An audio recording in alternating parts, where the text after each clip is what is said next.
শুরু করছি সাফওয়ান গল্পের 15তম পর্ব। সারফরাজ ইরার কাছে এসে বলল, আপনাকে তো আমি বলেছিলাম আপনার সাথে আমার যে কথাগুলো হয়েছে কাউকে বলতে না, কিন্তু আপনি আপনার আপাকে বলে দিয়েছেন। কিন্তু ভয় পাবেন না, আমি আপনাকে কিছুই করব না, কেননা আপনার আপা এই সব কিছুই স্বপ্ন ভেবেছে। আমি শুধু আপনার উত্তর জানতে এখানে এসেছি। আপনি কি আমার ছেলে সাফওয়ানকে বিয়ে করতে রাজি? এবার আমি আর ভয় পেলাম না। আমি তাকে বললাম, ছোটবেলা থেকে আমি আমার মা বাবার আদর পাইনি, চাচির অত্যাচারে বড় হয়েছি। আমার আপা আমাকে খুব আদর করে, সে আমার বিয়ের স্বপ্ন দেখছে। আর আপনারা আমাকে বিয়ের কথা বলছেন? আপনারা তো জিন জাতি, তাহলে আমি মানুষ হয়ে কি করে আপনার ছেলেকে বিয়ে করব? দয়া করে আপনি আমাকে মাফ করে দিন। দেখুন, আমি অনেক কষ্টে এই পর্যন্ত এসেছি, আমার অনেক স্বপ্ন আছে।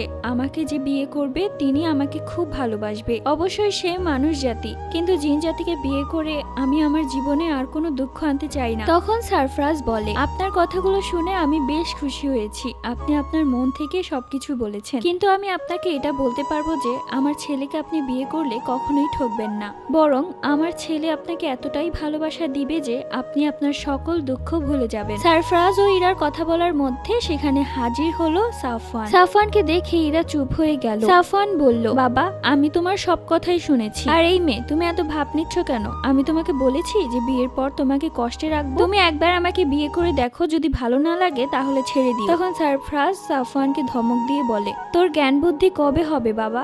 দেখছিস তো আমি তোর বিয়ের কথা বলছি, এখানে অন্তত চুপ থাক। এখানে এসেও পাকনামি করছিস। তোর মা কোথায়?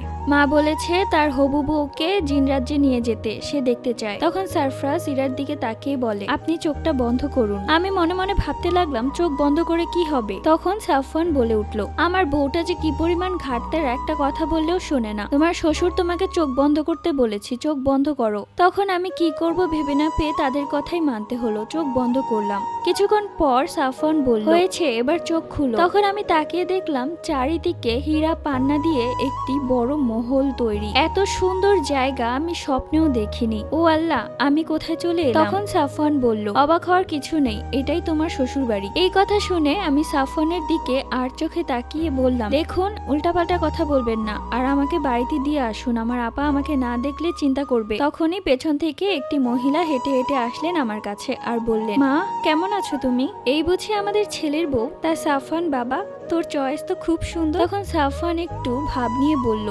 দেখতে হবে না কার ছেলে? তখন সারফরাজ বলে উঠল, হ্যাঁ, একদম বাবার মতো হয়েছে। দেখিস না তোর বাবার চয়েস কত ভালো, যার কারণে তোর মাকে পটিয়েছি। তখন আয়রা সারফরাজকে একটি চিমটি কেটে বলে, তোমার কি আক্কেল জ্ঞান হবে না কোথায় কি বলতে হয়? এরপর আয়রা বলল, সাফওয়ান আর তুমি কিছুক্ষণ কথা বলো, আমরা আসছি। এরপর তারা চলে গেলেন। পরবর্তী গল্প।